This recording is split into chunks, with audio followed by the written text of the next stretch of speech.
नमस्कार, मैं हूं आपके साथ ईशा नेगी और आप सभी का स्वागत है इंडिया टीवी के डिजिटल प्लेटफॉर्म पे। देखिए, आप और हम जैसे जो आम आदमी है वो यही चाहता है कि लोन की जो ईएमआई की दरें हैं वो कम हो जाए, यानी कि वो घट जाए और साथ ही साथ जो ब्याज दर है वो भी घट जाए। वहीं दूसरी तरफ अगर हम आरबीआई की बात करें तो आरबीआई जो ये ब्याज दरें हैं उसमें कटौती करने की तो छोड़ दीजिए, लेकिन अब यही ब्याज दरों में बढ़ोतरी भी हो सकती है, यानी कि ब्याज दरें बढ़ भी सकती है, जिसका सीधा असर हमारी और आपकी यानी कि आम आदमी की जेब पर पड़ेगा। दरअसल आरबीआई के जो गवर्नर है यानी कि संजय मल्होत्रा, उन्होंने ये बात कही है कि ये जो ब्याज दरें हैं, जो रेपो रेट है वो बढ़ सकता है और ये साफ संकेत एक तरीके से उन्होंने दे दिए हैं। तो जैसा कि आप देख भी सकते हैं कि महंगाई के जोखिम ने जो आरबीआई की चिंता है वो चिंता आरबीआई की बढ़ा दी है। कैसे बढ़ा दी है और जो अगर आरबीआई की चिंता इस तरीके से बढ़ी है, इसका सीधा असर जो है आम आदमी की जेब पर भी पड़ सकता है। तो विस्तार से इस पूरे मामले को जानते हैं कि कैसे आपकी जेब पर इसका असर पड़ सकता है और साथ ही ये भी जानेंगे कि महंगाई अगर बढ़ती है तो इसका असर पूरी जो अर्थव्यवस्था है उस पर क्या पड़ सकता है। सबसे पहले अगर हम बात करें आरबीआई की, तो आरबीआई की जो एमपीसी है यानी कि मॉनेटरी पॉलिसी कमेटी, जो कमेटी है आरबीआई की, उसने अगस्त मीटिंग में कुछ मिनट्स जो है सामने आए हैं उस मीटिंग के। उस मिनट्स में ये जो बात है वो सामने आई है कि जो आरबीआई है, आरबीआई को चिंता है बढ़ती हुई महंगाई की, क्योंकि अगर ये महंगाई जो है वो ऐसे ही बढ़ती रही तो आरबीआई को ब्याज दरें जो है बढ़ानी पड़ सकती है, रेपो रेट जो है वो बढ़ाना पड़ सकता है। अब यहाँ पे समझिए कि रेपो रेट आखिर होता क्या है। अगर आपको नहीं पता तो रेपो रेट एक तरीके का ब्याज दर है जो कि आरबीआई कॉमर्शियल बैंक्स जो होते हैं वो शॉर्ट टर्म पैसा जो लेते हैं आरबीआई से, उन पे जो है लगाता है, उसे कहते हैं रेपो रेट। अगर रेपो रेट यहाँ पे बढ़ता है, अगर आरबीआई रेपो रेट बढ़ाता है तो कहीं ना कहीं इसका सीधा असर हमारी और आपकी जेब पर भी पड़ेगा, क्योंकि इंटरेस्ट जो है वो बैंक की तरफ से भी बढ़ेगा और बैंक अगर इंटरेस्ट बढ़ाता है तो वो इंटरेस्ट हमारी जो ईएमआई है उस पर भी बढ़ेगा और इंटरेस्ट अगर बढ़ता है तो जाहिर सी बात है कि महंगाई के बोझ तले हम दबते चले जाएंगे। तो ये पूरा मुद्दा क्या है और अभी गवर्नर ने क्या कुछ कहा है, इस पर पूरी डिटेल से हम यहाँ पे बात करने वाले हैं। सबसे पहले अगर हम गवर्नर संजय मल्होत्रा की बात करें तो उन्होंने कहा है कि ब्याज दरों पर बड़ा संकेत उन्होंने एक तरीके से दिया है और संकट इसलिए भी कहा जा सकता है इसको, क्योंकि अगर ब्याज दरें बढ़ती हैं, रेपो रेट अगर बढ़ता है, अगर इंटरेस्ट रेट बढ़ता है तो इसका असर आम आदमी की जेब पर पड़ने वाला है। संजय मल्होत्रा ने क्या कहा है ये भी हम जान लेते हैं। जो पूरी एमपीसी यानी कि मॉनेटरी पॉलिसी की जो कमेटी थी, जब वो कमेटी बैठी और जब इस पर मीटिंग हुई, इस मीटिंग में ये जो है पता लगाया गया कि जो महंगाई दरें हैं वो किस तरीके से बढ़ रही है। क्योंकि अगर हम बात करें जो इस कमेटी में ये फैसला एक तरीके से लिया गया, ये संकेत जो है सामने आए हैं कि ये अगर महंगाई दरें ऐसी रही तो रेपो रेट बढ़ेगा, इंटरेस्ट रेट बढ़ेगा और जिसकी वजह से महंगाई और भी ज़्यादा, जो लोग जो ईएमआई लेते हैं उसमें जो इंटरेस्ट रेट है, ईएमआई जो है वो बढ़ सकती है, इंटरेस्ट रेट जो है वो बढ़ सकता है, ब्याज दरें बढ़ सकती हैं। दरअसल आरबीआई की जो सबसे बड़ी चिंता है ना वो यही है कि महंगाई अगर कुछ चीज़ों तक अगर सीमित रही, देखिए अगर आरबीआई ने ये कहा है, जो अगर हम संजय मल्होत्रा की बात करें तो उन्होंने ये कहा है कि जो महंगाई है वो कुछ चीज़ों तक अगर सीमित रहती है तो फिर ठीक है, यानी कि अगर कुछ चीज़ों तक ही वो सीमित है, अगर खाने की चीज़ों में सिर्फ महंगाई है तो वो सीमित तक है तो वो चल सकता है। लेकिन अगर महंगाई खाने की चीज़ों पर भी बढ़ती है, साथ ही साथ फ्यूल के प्राइसेस, अगर हम पेट्रोल डीजल की बात करें इस पर भी महंगाई बढ़ती है, तो जाहिर सी बात है कि यहाँ पर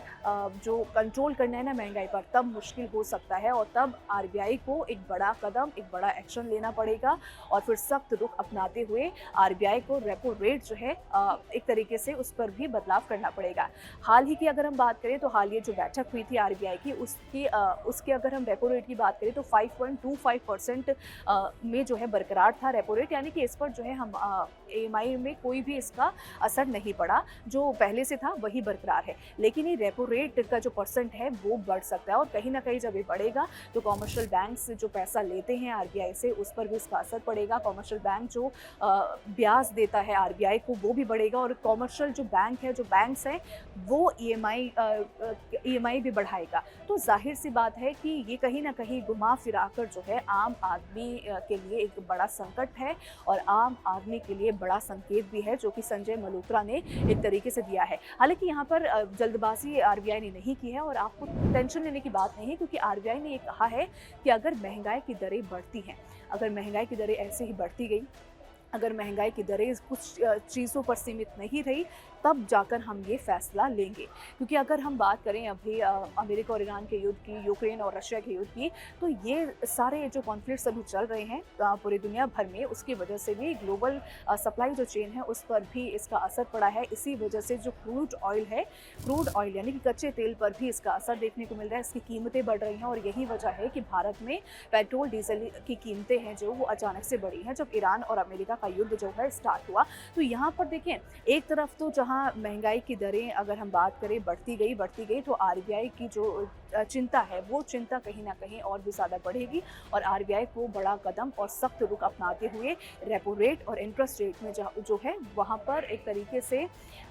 बदलाव करना पड़ेगा, रेपो रेट में भी बदलाव करना पड़ेगा और सीधा महंगाई का जो बोझ है वो आम आदमी पर पड़ेगा। अब यहाँ पे देखिए कि वैश्विक अनिश्चितता और सप्लाई चेन का जोखिम, जैसे कि मैंने आपको बताया कि अगर हम यहाँ पे बात करें सप्लाई चेन का जोखिम की बात करें, ग्लोबली यहाँ पे सप्लाई चेन की बात हो रही है, क्योंकि अगर ग्लोबली आप समझ सकते हैं कि किस तरीके से युद्ध एक तरीके से पश्चिमी देशों में चल रहा है। अगर हम अमेरिका और ईरान की बात करें या फिर हम रशिया और यूक्रेन की बात करें, तो इनके बीच जो वॉर चल रही है ना, यही वजह है कि भारत जैसे तमाम देशों में जो है महंगाई बढ़ी है, चाहे वो पेट्रोल डीजल को लेकर हो, चाहे वो खाने पीने को लेकर हो। क्योंकि यहाँ आपको ये बात समझनी पड़ेगी कि अगर पेट्रोल और डीजल के दाम बढ़े, क्योंकि ग्लोबल लेवल पर अगर जब युद्ध होता है तो क्रूड ऑयल की कीमतें ज़ाहिर सी बात है बढ़ती है, और जब ये कीमतें बढ़ती हैं तो जो भारत और तमाम देशों में जो तेल आता है बाहर से, उस तेलों की कीमतों में भी बढ़ोतरी होती है। और अगर फ्यूल जो है, चाहे वो पेट्रोल हो, डीजल हो,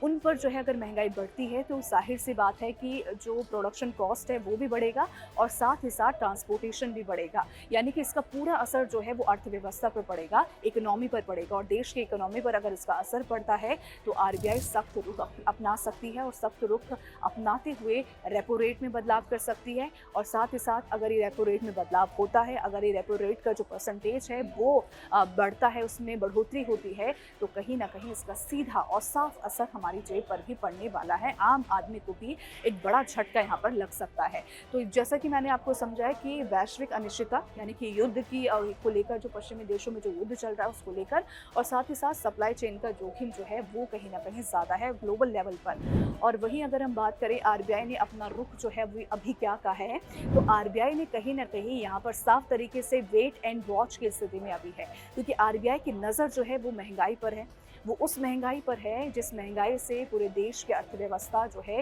हिल सकती है। आरबीआई ने साफ तौर पर कहा है कि जो चीज़ें हैं, अगर महंगाई बढ़ती है कुछ ऐसी सीमित चीज़ों पर तो हम तब कुछ नहीं करेंगे, लेकिन अगर महंगाई खाने की चीज़ों पर बढ़ती है, फ्यूल के प्राइसेस पर बढ़ती है, यानी कि पेट्रोल डीजल के दाम अगर महंगे होते हैं, तो जाहिर सी बात है कि इसका जो असर है वो पूरी अर्थव्यवस्था पर पड़ेगा, पूरी देश की इकोनॉमी पर पड़ेगा। और यही वजह है कि आरबीआई को भी सख्त रुख अपनाना पड़ेगा और सख्त रुख अपनाते हुए उसको भी जो है कुछ चेंजेस करने पड़ेंगे। जो रेपो रेट है उसमें बदलाव करना पड़ेगा और इंटरेस्ट रेट जो है उसमें भी बदलाव कर सकते हैं। जो पॉलिसी एक तरीके से पॉलिसी है आरबीआई की, वो इसी पर डिपेंड करती है कि आने वाले टाइम में जो महंगाई है वो महंगाई कहाँ तक सीमित रहती है। और अगर ये महंगाई सीमित नहीं रही कुछ चीज़ों तक, तो फिर आरबीआई ये रुख अपनाएगा और फिर आम जनता को इसका असर जो है एक तरीके से एक बड़ा झटका मिल सकेगा। हालांकि आरबीआई अपना एक तरीके से अब वो जो रुख अपना रहा है वो रुख है कि इंतज़ार और नज़र रखने का, यानी कि वेट एंड वॉच का रुख जो है अभी आरबीआई अपना रहा है कि अभी बस रुको और देखो कि स्थिति किस तरीके से बढ़ रही है, जो इन्फ्लेशन है वो किस तरीके से बढ़ रहा है, महंगाई जो है किस तरीके से बढ़ रही है, और क्या महंगाई कुछ सीमित चीज़ों तक ही सीमित है या फिर पेट्रोल और डीजल में भी ये महंगाई दिख रही है, खाने पीने की चीज़ों पर भी ये महंगाई दिख रही है। क्योंकि पेट्रोल और डीजल पर अगर ये महंगाई बढ़ती है तो प्रोडक्शन कॉस्ट और साथ ही साथ ट्रांसपोर्टेशन पर भी इसका असर बढ़ेगा और अर्थव्यवस्था पर इसका भारी असर पड़ सकता है। तो आने वाले आंकड़ों पर आरबीआई की नज़र रहने वाली है। आरबीआई ये देखेगा कि महंगाई अगर ऐसे ही बढ़ती गई, महंगाई अगर खाने पीने की चीज़ों पर ऐसे ही जो है बढ़ोतरी होती गई, तो इसका असर जो है कहीं ना कहीं आपकी जेब पर भी पड़ सकता है। और आरबीआई अगर जो रुख अपनाएगी, आरबीआई ने अगर रेपो रेट का जो इंटरेस्ट है, रेपो रेट जो है वो अगर बढ़ाया, तो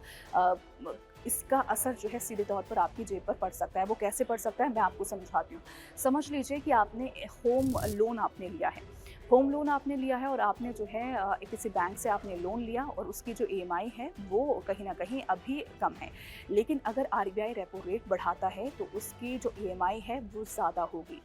और आपको उसके जो ईएमआई पहले आपको देनी थी उससे ज़्यादा पैसे अब आपको बैंक को देने पड़ेंगे। रेपो रेट देखिए, मैंने जिस तरीके से आपको पहले भी बताया कि रेपो रेट वो ब्याज दर है जो कि आरबीआई जिस पर कमर्शियल बैंक्स को शॉर्ट टर्म जो है ब्याज, एक शॉर्ट टर्म जो है पैसे उधार देता है। और इसी वजह से अगर आरबीआई ने रेपो रेट बढ़ाया तो जाहिर सी बात है कि जिस बैंक से आप पैसे उधार ले रहे हैं, जिस बैंक से आप लोन ले रहे हैं, वो आप पर जो है एक तरीके से दबाव डालेगा और आपकी जो ईएमआई है वो ईएमआई की दरों में बढ़ोतरी होगी, ब्याज दरों में बढ़ोतरी होगी और आपको पहले से ज़्यादा पैसे जो हैं वो देने पड़ सकते हैं। तो ये जाहिर सी बात है कि आरबीआई ने जो ये बात कही है वो सिर्फ एक स्टॉक मार्केट्स तक या फिर जो बाज़ार है, भारत बाज़ार तक ही सीमित नहीं है, बल्कि आपकी रसोई, आपकी जेब पर भी इसका सीधे तौर पर असर पड़ सकता है। लेकिन यहाँ पर राहत लेने वाली बात सिर्फ यही है कि अभी आरबीआई ने कोई बड़ा कदम नहीं उठाया है और ना ही आरबीआई अभी जल्दबाजी में कोई भी फैसला लेने वाला है, क्योंकि जो अभी अगस्त में मीटिंग हुई एमपीसी की, यानी कि पॉलिसी मॉनेटरी पॉलिसी कमेटी की जो मीटिंग हुई, उसमें यही बात कही गई है और यही बात दोहराई गई है कि अगर महंगाई का जो ये सिलसिला है ये ऐसा ही जारी रहा तो कहीं ना कहीं आरबीआई को सख्त रुख अपनाना पड़ेगा। लेकिन आरबीआई यहाँ पे जल्दबाजी नहीं करने वाली है। तो फिलहाल अभी के लिए इतना ही। अभी देखने वाली बात होगी कि आरबीआई जो है वो आगे आंकड़े जो है जब वो देखेगा तो अब आगे क्या रुख वो अपनाता है। तो फिलहाल इस वीडियो को जितना ज़्यादा हो सके अपनों तक शेयर कीजिए और उनको ये बताइए कि आरबीआई का जो रुख है वो कहीं ना कहीं आपकी जेब पर भी असर डाल सकता है। तो फिलहाल इस वीडियो में इतना ही। अगर आपको वीडियो पसंद आई हो तो वीडियो को लाइक और शेयर करना ना भूलें। धन्यवाद।